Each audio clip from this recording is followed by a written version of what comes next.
Hey guys, welcome to my channel, and in this video I'm gonna show you how to lock settings on your Android device. So it's super easy and we will make sure you get it right. You just make sure to watch the complete video carefully to avoid forgetting anything and making mistakes. So let's get started. Here I'm going to open the settings app and you can see there is no password while if I'm going to open the settings. Now all I have to do is search for the apps here. Apps. Now you can see app lock at the very end.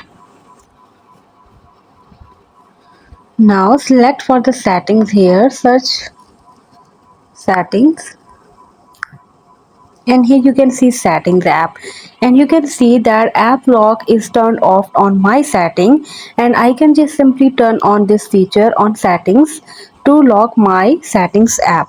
Now if I go back and if I open that application, you can see that this required a password to open that setting.